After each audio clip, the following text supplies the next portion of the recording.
Students welcome back. आज हम 10वीं क्लास का जो हमारा लेसन है जय प्रक्रम साइंस का, उससे एक बहुत ही इंपॉर्टेंट टॉपिक डिस्कस करेंगे। हमारा आज का टॉपिक है कि मानव हृदय में रक्त का संचार जो है वो किस प्रकार से होता है। तो देखिए, इससे पहले रक्त संचार के बारे में पढ़े जाने हम जरूर समझेंगे कि इसकी संरचना किस प्रकार की है। तो मैंने आपको पिछले लेक्चर में बताया था कि मानव हृदय में 4 कोष्ठक या फिर चेम्बर्स होते हैं। ऊपर वाले जो 2 चेम्बर हैं उनको हम अलिंद कहते हैं और नीचे वाले जो 2 चेम्बर हैं उनको हम जो है निलय कहते हैं। तो अब देखिए होता क्या है, दोनों के बीच में विभाजन है। ये भी मैंने आपको बताया था कि दायां हिस्सा जो हमारे हृदय का है और जो बायां हिस्सा है उनके बीच में विभाजन है। तो ये हम पढ़ेंगे किस प्रकार से स्टूडेंट्स के जो हमारा हृदय का जो बायां हिस्सा है उसमें से हमेशा शुद्ध रक्त बहता है।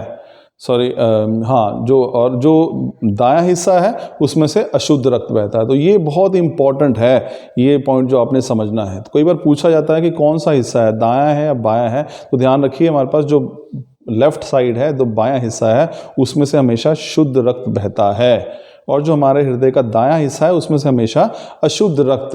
अब शुद्ध और अशुद्ध रक्त क्या हुआ, ये शब्द क्यों इस्तेमाल कर रहे हैं? तो देखिए हमारे पास क्या है, सबसे महत्वपूर्ण कार्य जो हमारे रुधिर का या रक्त का है वो है कोशिकाओं तक ऑक्सीजन लेकर जाना। अब ऑक्सीजन, जिस रक्त में ऑक्सीजन घुली होती है तो उसको बोलेंगे हम शुद्ध रक्त, ऑक्सीजनीकृत रक्त, ऑक्सीजनेटेड ब्लड जिसको कहा जाता है। तो उसको हम शुद्ध मान रहे हैं। अब वही रक्त जिसमें ऑक्सीजन घुली हुई है वो कोशिकाओं तक पहुंच गया है। अब जो कोशिकाओं तक पहुंचा है, कोशिकाओं ने उसमें से ऑक्सीजन का इस्तेमाल कर लिया है। अब जो रक्त बच गया है उसमें क्या है, ऑक्सीजन नहीं है।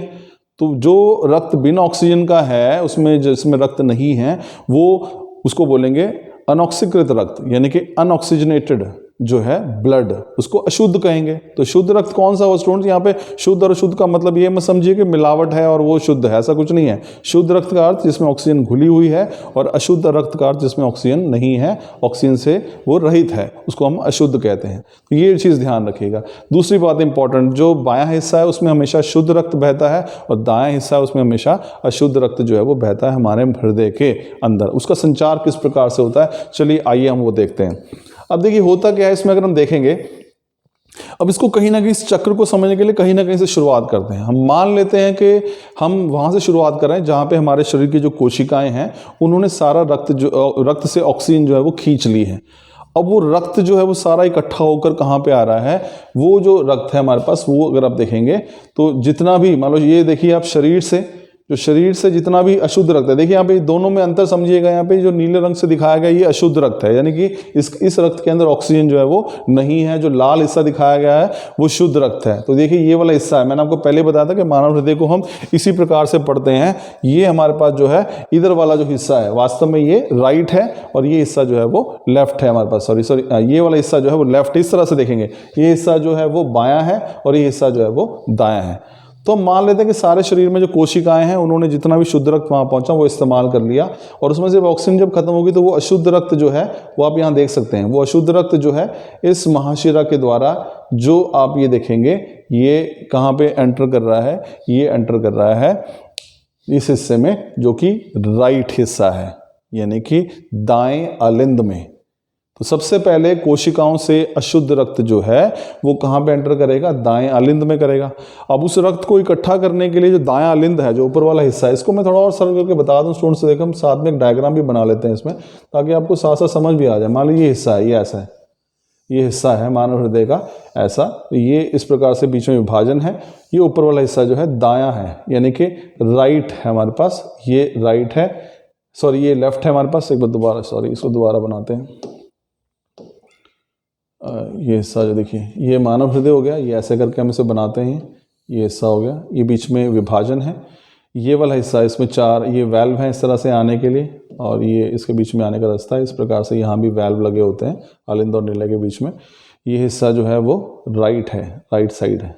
ये हिस्सा हमारे पास लेफ्ट है, ये राइट है और ये लेफ्ट है। ऊपर वाला ये दोनों क्या है, अलिंद है और नीचे वाले निलय है। तो सबसे पहले क्या हो रहा है, जो कोशिकाएं हैं उन कोशिकाओं में से जो रक्त है अशुद्ध है। देखो सारी कोशिकाओं में पहले शुद्ध रक्त पहुंचा था, कोशिकाओं ने उस रक्त को में से ऑक्सीजन का उपयोग कर लिया, वो अशुद्ध रक्त बन गया। वो अशुद्ध रक्त कहाँ पे एंटर करेगा, वो राइट हमारे पास ऑरिकल में करेगा, यानी कि दाएं अलिंद में करेगा। अब ये जो रक्त आ रहा है, ये अशुद्ध रक्त जो यहाँ पे आ रहा है, इसलिए यहाँ पे इकट्ठा हो सके इसलिए ये फैलेगा, थोड़ा सा ये फैल जाएगा और सारा का सारा रक्त जो अशुद्ध रक्त है वो यहाँ पर पहुँच जाएगा। अब ये वाला हिस्सा सिकुड़ेगा तो ये रक्त जो है वो कहाँ पहुँचेगा, नीचे दाएं नीले में पहुँचेगा, क्योंकि ये ऊपर से सिकुड़ेगा तो ये वाला हिस्सा रक्त जो है वो नीचे पहुंच जाएगा। अब यहाँ से जो अशुद्ध रक्त है, क्योंकि ये रक्त कैसा है, अशुद्ध है, कोशिकाओं से आया था, अब इसका शुद्धिकरण होना, शुद्धिकरण का मतलब क्या है, इसमें ऑक्सीजन घुलनी है, तो इस रक्त में ऑक्सीजन को कौन घोलेगा, फेफड़े हमारे, फुफ्फुस। तो ये सारा का सारा रक्त जो है कहाँ पहुंचेगा, फेफड़ों में। देखिए ये यहाँ से आया, यहाँ पे अंदर गया, और यहाँ से आने के बाद जो है वो नीले से होता हुआ, दाएं नीले से होता हुआ कहाँ पहुंच गया, फुफ्फुस में पहुंच गया, यानी कि फेफड़ों में पहुंच गया। अब जो फेफड़ों में जाएगा तो फेफड़ों में क्या हो रहा है, हम सांस ले रहे हैं, और फुफ्फुस में क्या हो रहा है, फेफड़ों में बहुत सारी रक्त वाहिकाएं होती हैं कोशिकाओं के अंदर, वो उसमें से ऑक्सीजन जो है उसमें घुल जाएगी उस रक्त में।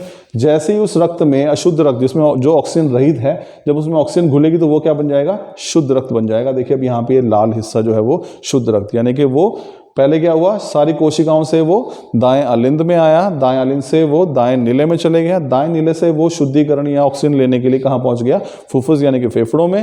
फेफड़ों में जैसे ही उसमें ऑक्सीजन घुली तो वो शुद्ध रक्त हो गया। अब वही शुद्ध रक्त जो है वो कहाँ से एंटर करेगा, वो आएगा आपके बाएं हिस्से में। शुद्ध रक्त जो है वो देखो यहाँ ये शुद्ध रक्त है, और वो कहाँ पे आया, ऊपर आ गया, वो यानी कि बाएं अलिंद में आ गया। बाएं अलिंद भी सिकुड़ रहा है तो ये रक्त यहाँ पहुंचेगा, कहाँ पे, बाएं नीले में, और बाएं नीले से यहाँ से रक्त जो है वो दोबारा जो है कहाँ पहुँचेगा, दोबारा शरीर के सभी हिस्सों में वो पहुँच जाएगा, कोशिकाओं तक। फिर शरीर कोशिकाओं में पहुँचा, कोशिका फिर उसका इस्तेमाल करेंगे, वहाँ से फिर वो अशुद्ध रक्त होकर फिर से यहाँ पे आएगा। और ये देखेंगे आप, पूरा एक चक्र हुआ। एक चक्र जब हुआ तो यहाँ से रक्त जो है मानव हृदय से 2 बार गुजर कर गया है। एक चक्कर पहले यहाँ से दाएं हिस्से में आया, ठीक है ना, बाएं हिस्से में नहीं आया, दाएं हिस्से में आया, फिर वो फेफड़ों में गया, फेफड़ों से दोबारा फिर बाएं हिस्से में आया, तब एक चक्कर पूरा हो। तो एक चक्र में रक्त जो है वो मानव हृदय से 2 बार गुजरता है, और इसीलिए जो परिसंचरण है मानव शरीर के अंदर उसको हम कहते हैं दोहरा परिसंचरण, डबल सर्कुलेशन। ये इंपॉर्टेंट चीज़ आप ध्यान में रखिएगा। तो स्टूडेंट्स, इस प्रकार से हमारे शरीर में जो हृदय है उसमें इस प्रकार से परिसंचरण होता है। देखिए मैंने बताया था कि जो अशुद्ध रक्त है वो कोशिकाओं से हमारे पास जो है दाएं आलिंद में पहुंचेगा, दाएं आलिंद से दाएं नीले में, दाएं नीले से वो रक्त जो है पहुंचेगा फेफड़ों में, फुफ्फुस में, वहां पे वो जाएगा, उस शुद्धिकरण होगा, शुद्धिकरण के बाद वो रक्त जो है वो बाएं आलिंद में आएगा, बाएं आलिंद से बाएं नीले में, और बाएं नीले से वो धड़कन के जरिए, जो प्रेशर के जरिए जो है वो सारे शरीर में पहुंच जाएगा, कोशिकाओं तक। फिर कोशिका इस्तेमाल करेंगी, फिर वो रक्त शुद्ध बन जाएगा, फिर से वो यहाँ आएगा। तो आप देखेंगे जब एक चक्कर पूरा होता है इसका, तो जो हृदय में से रक्त जो है वो 2 बार बहता है, एक बार हमारे पास दाएं हिस्से से और दूसरी बार बाएं हिस्से से। अब चूंकि रक्त 2 बार बहता है एक चक्कर पूरा होने में, इसलिए हम जो हमारे शरीर का जो मानव शरीर है उसके अंदर जो परिसंचरण है, जो सर्कुलेशन है, उसको हम डबल सर्कुलेशन कहते हैं, जिसको दोहरा परिसंचरण भी कहा जाता है। तो कई बार प्रश्न पूछा जाता है कि दोहरा परिसंचरण क्या है, कि एक चक्कर जब पूरा करता है रुधिर या रक्त हमारे हृदय से, तो वो उसमें से 2 बार बहता है, और इसीलिए इस परिसंचरण को हम दोहरा परिसंचरण कहते हैं। तो स्टूडेंट्स, ये था हमारा आज का टॉपिक, दोहरा परिसंचरण। आई एम श्योर आपको समझ में आएगा। Thank you.